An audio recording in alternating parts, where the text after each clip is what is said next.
प्रभु यीशु मसीह की स्तुति करते हैं, जो प्रभु के साथ संगति करते हैं, जो प्रभु यीशु मसीह को समय देते हैं, जो प्रभु यीशु मसीह के ऊपर भरोसा करते हैं, जो प्रभु यीशु मसीह के ऊपर विश्वास करते हैं, प्रभु ने कहा है कि क्या ही वो धन्य है।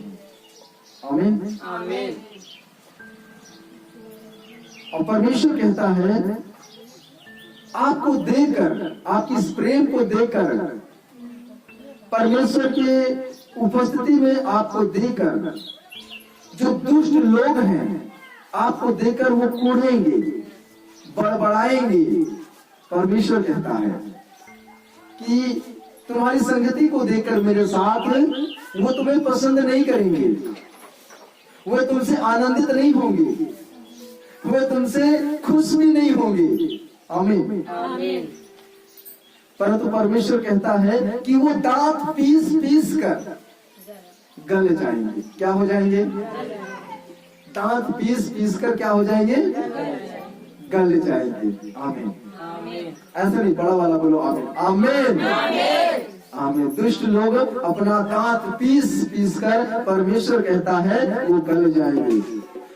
और जो लोग वो लालसा रखते हैं, जिस चीज की वो लालच रखते हैं, परमेश्वर कहता है कि कभी भी उनकी लालसा पूरी ना होगी। आमीन। कभी भी उनकी लालसा पूरी नहीं होगी। आप ऐसे ही, अब कोई साधारण व्यक्ति नहीं है आप, परंतु अब आप परमेश्वर की पुत्र और आप पुत्रियां हैं। आमीन आमीन। इस जगत से, इस संसार से परमेश्वर ने आपको प्रेम करने के लिए इस संसार से परमेश्वर ने निकाल कर आपको लाए हैं, ताकि अपने प्रेम को आप पे प्रकट कर सकें, ताकि उनकी प्रेम को आप देख सको, उनके प्रेम को आप पा सको और समझ सको, और जाके जगत के लोगों को, नगर के लोगों को, गांव के लोगों को आप परमेश्वर के प्रेम का समाचार आप दे सको कि आज मैं प्रभु से प्रेम करके बहुत आनंदित हूँ। जब से मुझे प्रभु से प्रेम हुआ है, तब से मेरे जीवन में खुशी और आनंद की भरपूरी है। अपने दुख में भी मैं प्रभु के साथ आनंदित रहता हूँ, प्रभु के साथ मैं आनंदित रहती हूँ। आमीन आमीन। बोलो मेरे साथ, अपने हाथों को उठाओ और प्रभु से बोलो, प्रभु मैं अपने दुखों में भी आनंदित हूँ, अपनी परेशानियों में भी मैं आनंदित हूँ। प्रभु मैं आनंदित हूँ, मैं आनंदित हूँ। विश्वास करे, प्रभु आपको छुड़ाएगा। बोलो आमीन। धन्यवाद हो पिता का, धन्यवाद हो सृजनहार का, धन्यवाद हो सुंदर सृष्टि के निर्माणकर्ता का, कि परमेश्वर ने हम सभी के ऊपर यह अनुग्रह प्रदान किया है। और परमेश्वर कहता है धर्मी जन का जो वंश है, धर्मी जन के जो बच्चे होंगे, परमेश्वर कहता है वो पराक्रमी होंगे। क्या होंगे? पराक्रमी होंगे। आपके जैसे बच्चे जो पराक्रमी होंगे, उनके जैसा कोई भी नहीं होगा। ना तो उनको बुद्धि की कमी होगी, ना उनको ज्ञान की कमी होगी, ना ही किसी भी प्रकार के काम की कमी होगी। आमीन। आपके बच्चे सीखने वाले नहीं, परंतु परमेश्वर कहता है वो पराक्रमी होंगे, वो सिखाने वाले होंगे। आमीन। वो ज्ञान लेने वाले नहीं, परमेश्वर कहता है वो ज्ञान देने वाले होंगे। वो किसी से उधार, किसी से कर्जा लेने वाले नहीं होंगे, परंतु उधार देने वाले होंगे, वो कर्जा देने वाले होंगे। आमीन। क्योंकि ये परमेश्वर का खूबसूरत हमसे वादा है कि हमारे बच्चे, हमारे वंश पराक्रमी होंगे। आमीन। और जो सीधे लोग हैं, परमेश्वर कहता है अगर वे अंधकार में पड़े हैं, तो परमेश्वर कहता है मैं अंधकार के बीच में ज्योति उदय करूंगा। अगर आपकी बीच में अगर किसी भी प्रकार का अंधकार ने छा रखा है, आपको घेर के रखा है और आपको उजाले में आने नहीं दे रहा है, आपको रोशनी में आने नहीं दे रहा है, तो परमेश्वर कहता है मैं सीधे लोगों के बीच में जो अंधकार में पड़े हुए हैं, मैं वहां पे क्या करूंगा? रोशनी को उदय करूंगा। आमीन। अंधकार के बीच में ज्योति को उदय करूंगा। कह सकते हैं कि ज्योति अंधकार में चमकने के लिए बेताब है। आमीन। ज्योति अंधकार में चमकने के लिए क्या है? बेताब है। प्रभु आपके जीवन में, प्रभु आपके लाइफ में, प्रभु आपके परिवार में चमकने के लिए बेताब है। आमीन। आप चाहते हैं कि प्रभु की उपस्थिति हो, अंधकार के दुनिया में प्रभु की ज्योति उदय हो? विश्वास करें, प्रभु जितना बेताब है आपके जीवन में चमकने के लिए, आपके जीवन को बदलने के लिए, आपके लाइफ में बदलाव लाने के लिए, आज आप भी उतना ही बेताब हो प्रभु के साथ संगति करने के लिए, प्रभु के साथ स्तुति आराधना भजन करने के लिए। आमीन। धन्यवाद हो खुदा का, धन्यवाद हो राजाओं के राजा, धन्यवाद हो प्रभुओं के प्रभु का। आप विश्वास करें, आज आपके जीवन में ज्योति चमकने के लिए बेताब है। आज प्रभु आपके जीवन में काम करने के लिए बेताब है। अगर आप किसी भी बंधन में हैं, प्रभु आज आपको उस बंधन से छुटकारा देंगे। अगर किसी भी आप परेशानी में हैं, आप प्रभु पर विश्वास करें, प्रभु पर भरोसा करें, क्योंकि प्रभु कहता है कि अंधकार में ज्योति चमकने के लिए बेताब है। आपको परमेश्वर उन समस्याओं से, उन परिस्थितियों से निकालने के लिए आपको वो बेताब है। आमीन। क्योंकि उसने आपकी प्रार्थना को सुना है, उसने आपके आंसू को देखा है। अब समय है, प्रभु कहता मैं तुम्हें अब चंगा करता हूँ। आमीन। धन्यवाद हो खुदा का, धन्यवाद हो सर्वशक्तिमान का। Thank you Lord. आए हम पढ़ेंगे याकूब की किताब 1:23। सभी जन खोलेंगे याकूब 1:23। Thank you Lord. लिखा है, क्योंकि जो कोई वचन का सुनने वाला हो और उस पर चलने वाला ना हो, तो वह उस मनुष्य के समान है जो अपना स्वाभाविक मुंह दर्पण में देखता है। आमीन। प्रियो, एक बार मैं फिर पढ़ता हूँ, आप लोग ध्यान से सुनिए इस वचन को। क्योंकि जो कोई वचन का सुनने वाला हो और उस पर चलने वाला ना हो, तो वह उस मनुष्य के समान है जो अपना स्वाभाविक मुंह दर्पण में देखता है। परमेश्वर क्या कहते हैं, आप लोग ध्यान से सुनिए इस बात को। क्योंकि जो वचन को सुनने वाले हैं और वचन पर चलने वाले नहीं हैं, तो वह मनुष्य चाहे पुत्र हो या चाहे फिर पुत्री हो, जो अपना स्वाभाविक मुंह दर्पण में देखते हैं। आज बहुत सारे भाई बहने हैं, उनको शीशे के सामने खड़े होने में बहुत अच्छा लगता है। शीशे के सामने उनको सजना संवरना बहुत अच्छा लगता है। शीशे में अपनी खूबसूरती को देखना उनको बहुत अच्छा लगता है। आमीन। परंतु प्रभु क्या कहते हैं, यदि तुम वचन को सुनने वाले हो, अगर वचन पे चलने वाले नहीं हो, तो स्वाभाविक आप अपने मुंह को आप दर्पण में सिर्फ देखने वाले हो, सिर्फ देखते हो बस। लेकिन आपके मुंह में है क्या, आपको वो नजर नहीं आ रहा। आपके अंदर है क्या, आपको वो नजर नहीं आ रहा। सिर्फ आप बाहर से देख रहे हो, लेकिन आप जो खिलौना काम कर रहे हैं, आपको वो शीशे में नजर नहीं आ रहा है। जो बुरे बुरे आप काम कर रहे हैं, आपको दर्पण में वो नजर नहीं आ रहा है। जो आप गलतियां पे गलतियां कर रहे हैं, आपको वो दर्पण में नजर नहीं आ रहा है।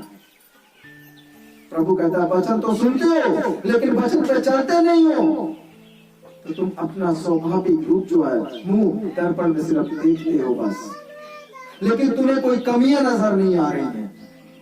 आज मालूम है, अगर आप अपने जीवन में परमेश्वर की उपस्थिति अगर आप चाहते हैं, तो अपनी कमियों को अपने जीवन से, अपने लाइफ से दूर करो। आमीन।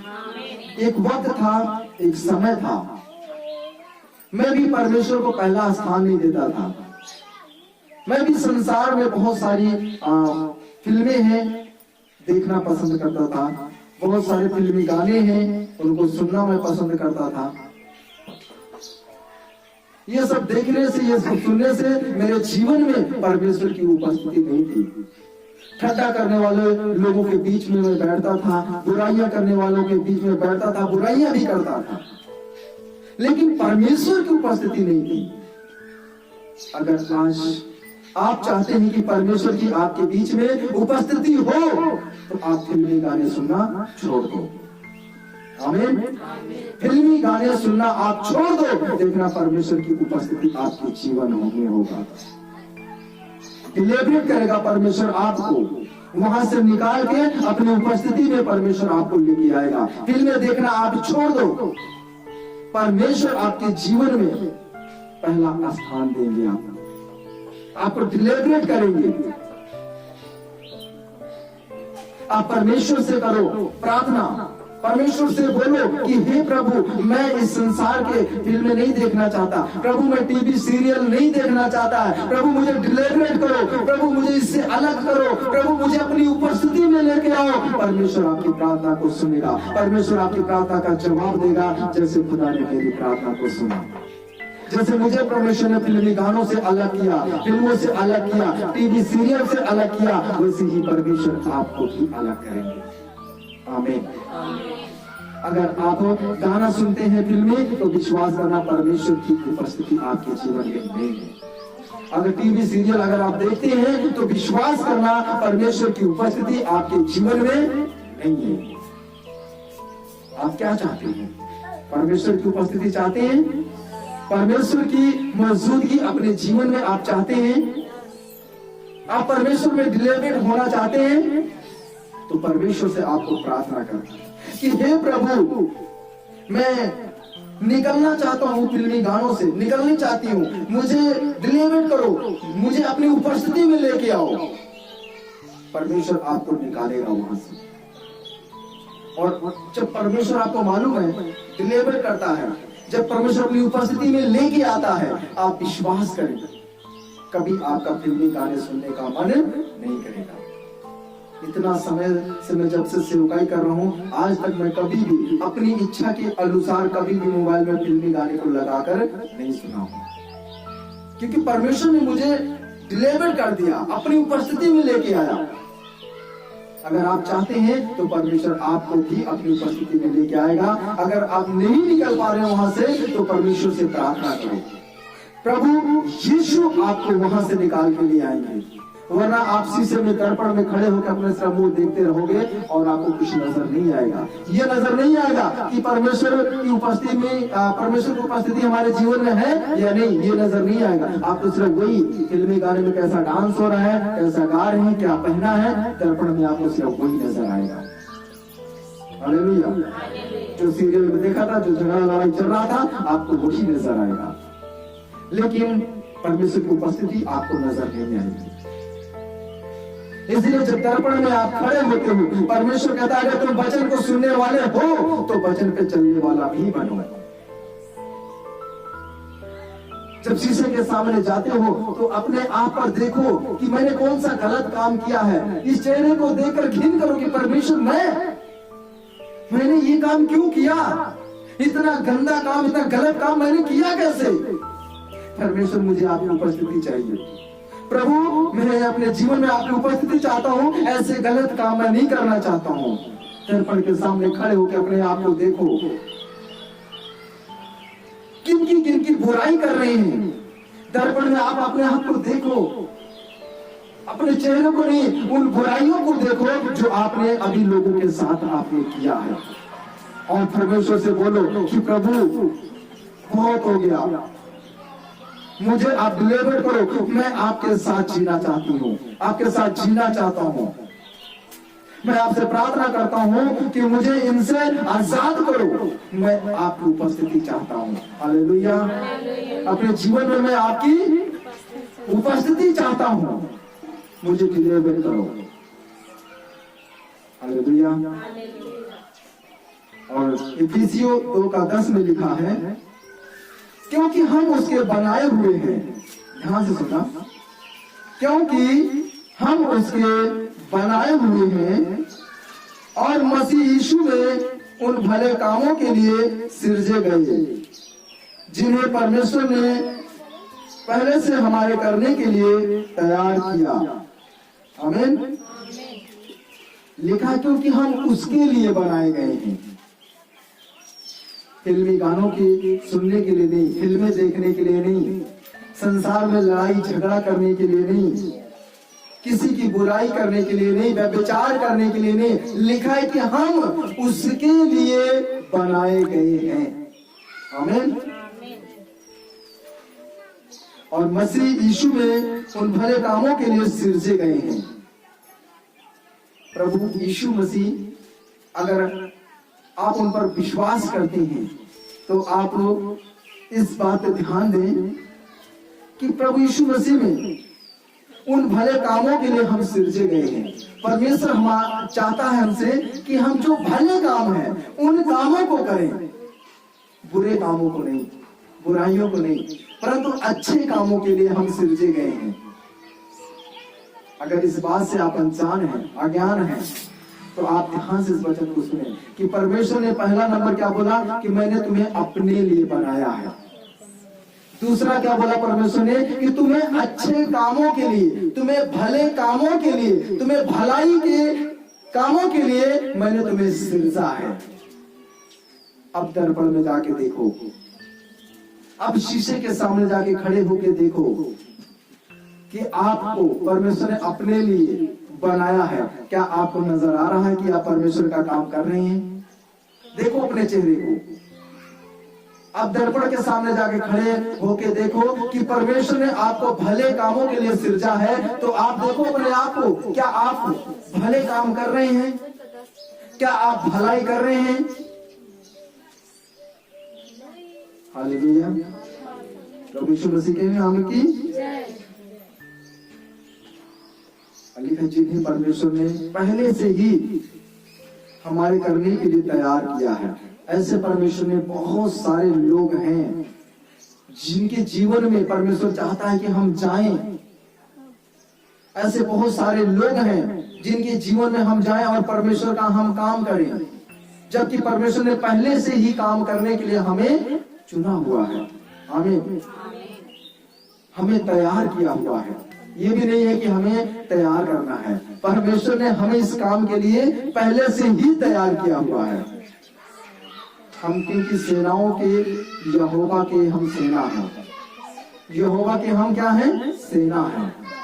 और सेना को तैयार नहीं करना पड़ता, सेना तैयार होती है लड़ने के लिए, युद्ध के लिए। तो परमेश्वर के लिए हमें युद्ध करना है, परमेश्वर के लिए हमें खड़े होना है और अपने जीवन में परमेश्वर की उपस्थिति को हमें लेकर आना है। और परमेश्वर से प्रार्थना करो, परमेश्वर आपको डिलीवर करेंगे और आप विश्वास रखें, आपकी पूरी संगति से परमेश्वर निकाल कर अपनी उपस्थिति में लेकर आएंगे। हालेलुया। पहला जो स्थान है परमेश्वर को आपको प्राप्त करेंगे। आमीन। क्योंकि लिखा है पहला थिस्सलुनीकियों 5:19 में, आत्मा को ना बुझाओ। क्या लिखा है? आत्मा को ना बुझाओ। प्रियो, अगर आपको परमेश्वर ने सिरजा है तो आपके अंदर परमेश्वर ने एक आत्मा डाला है और परमेश्वर कहता है आत्मा को ना बुझाओ। आमीन। आज कितने लोग ऐसे हैं जो आत्मा में बुझाए जा रहे हैं। उनकी आत्मा जो है, पवित्र आत्मा जो है, पवित्र आत्मा का जो कार्य है उनके जीवन में नहीं हो पा रहा है, क्योंकि आत्मा जो है वो बुझ रही है। अगर आप खाना बनाते हैं चूल्हे पे, अगर उसमें लकड़ी नहीं डालेंगे तो खाना बनकर तैयार होगा? धीरे धीरे आगे क्या होता जाएगा? बुझ जाएगा।